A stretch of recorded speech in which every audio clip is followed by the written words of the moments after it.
आज के इस वीडियो में हम जीएसटी से रिलेटेड 20 पॉइंट्स के बारे में जानेंगे।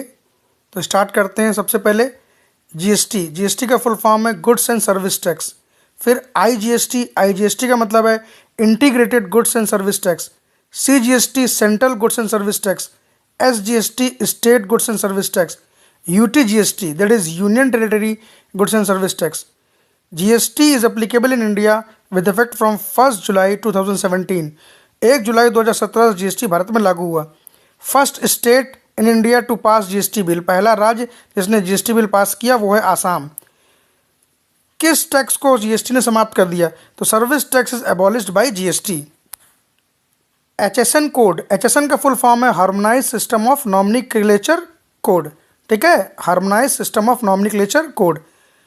चेयरमैन ऑफ जीएसटी काउंसिल कौन होता है? तो भारत में जीएसटी काउंसिल का चेयरमैन जो फाइनेंस मिनिस्टर होता है आजकल निर्मला सीतारमण जी हैं। आरसीएम का फुल फॉर्म क्या है? RCM means reverse charge mechanism, tax लेने का एक सिस्टम है। एफसीएम फॉरवर्ड चार्ज मैकेनिज्म, इसके अंतर्गत फॉरवर्ड चार्ज के अंतर्गत टैक्स जमा किया जाता है और रिवर्स चार्ज में जो सर्विस लेता है वो टैक्स जमा करता है, that is reverse charge mechanism.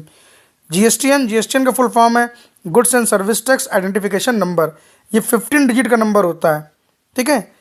GST slab rate, Bharat में जीएसटी स्लैब रेट कितने हैं? तो 0%, 5%, 12%, 18%, 28%। आगे देखते हैं। विश्व में पहला कौन सा कंट्री जिसने जीएसटी लागू किया था? वो फ्रांस है। भारत में जीएसटी का हेडक्वार्टर, जीएसटी काउंसिल का हेडक्वार्टर जो भारत में है वो न्यू दिल्ली में है। जीएसटी एक इनडायरेक्ट टैक्स है, अप्रत्यक्ष कर है जो गुड्स एंड सर्विसेज के ट्रांजैक्शन वैल्यू पे चार्ज किया जाता है। एसएसी कोड जीएसटी में क्या होता है? सैक कोड जो होता है वो सर्विसिंग अकाउंटिंग कोड होता है। और बहुत इंपॉर्टेंट क्वेश्चन है, क्या जीएसटी का रजिस्ट्रेशन लेने के लिए पैन जरूरी है? हाँ, पैन इंपॉर्टेंट है, मैंडेटरी है to apply for registration of GST except for non resident person. अनिवासी के लिए जरूरी नहीं है, बाकी भारत में रहने वाले प्रत्येक व्यक्ति को जीएसटी में रजिस्ट्रेशन लेना है तो उसके लिए उसे पैन को लगाना ही पड़ता है साथ में। हाईएस्ट जीएसटी रेट क्या है? वो 28% है इंडिया में। ठीक है, तो ये बहुत इंपॉर्टेंट 20 टॉप पॉइंट्स हैं जीएसटी के, इसको आप ध्यान से पढ़िएगा। प्रमुख सरकारी नौकरियां रेलवे, एसएससी, पुलिस, बैंक, लेखपाल, इन सब में कुछ प्रश्न रिजर्व बैंक ऑफ इंडिया से संबंधित पूछे जाते हैं जिनको आज हम कवर करेंगे। तो पहला प्रश्न है कि भारत का केंद्रीय बैंक कौन सा है? तो भारत का केंद्रीय bank reserve bank of India है। दूसरा प्रश्न है भारतीय रिजर्व बैंक की स्थापना कब हुई? तो भारतीय रिजर्व बैंक की स्थापना 1 अप्रैल 1935 को हुई। तीसरा प्रश्न है कि भारतीय रिजर्व बैंक की स्थापना किस अधिनियम के अंतर्गत हुई? तो भारतीय रिजर्व बैंक की स्थापना भारतीय रिजर्व बैंक अधिनियम 1934 के अंतर्गत हुई। ठीक है। फिर एक प्रश्न पूछा जाता है कि रिजर्व बैंक का राष्ट्रीयकरण कब हुआ? तो भारतीय रिजर्व बैंक का राष्ट्रीयकरण 1 जनवरी 1949 को किया गया था।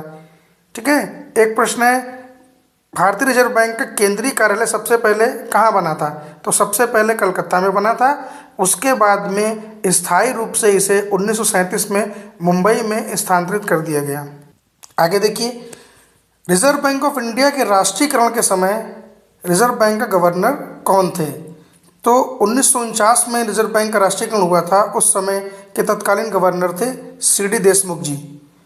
एक और प्रश्न बहुत इंपॉर्टेंट है, आरबीआई का लेखा वर्ष अकाउंटिंग ईयर कब से कब तक होता है? आरबीआई का लेखा वर्ष 1 जुलाई से 30 जून तक होता है। अगला प्रश्न है आरबीआई के गवर्नर की नियुक्ति कौन करता है? तो आरबीआई के गवर्नर की नियुक्ति, उनका अपॉइंटमेंट प्रधानमंत्री जी करते हैं। आरबीआई की स्थापना किस कमीशन की सिफारिश पर की गई? तो आरबीआई की स्थापना जॉन हिल्टन यंग कमीशन की सिफारिश पर की गई थी। ठीक है। आरबीआई के पहले भारतीय गवर्नर कौन थे?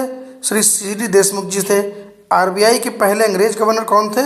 ऑसबर्न स्मिथ जी थे। भारत में बैंकों का bank reserve bank of India कहलाता है। 1 रुपये का नोट मात्र एक ऐसा नोट है जो रिजर्व बैंक जारी नहीं करता है, बहुत ध्यान रखिएगा इस क्वेश्चन का। ऐसे एकमात्र गवर्नर जो भारत के प्रधानमंत्री बने थे आरबीआई से वो थे डॉक्टर मनमोहन सिंह जी। और आरबीआई के गवर्नर का कार्यकाल कितने वर्ष का होता है? तो आरबीआई के गवर्नर का कार्यकाल अधिकतम 3 वर्ष का होता है।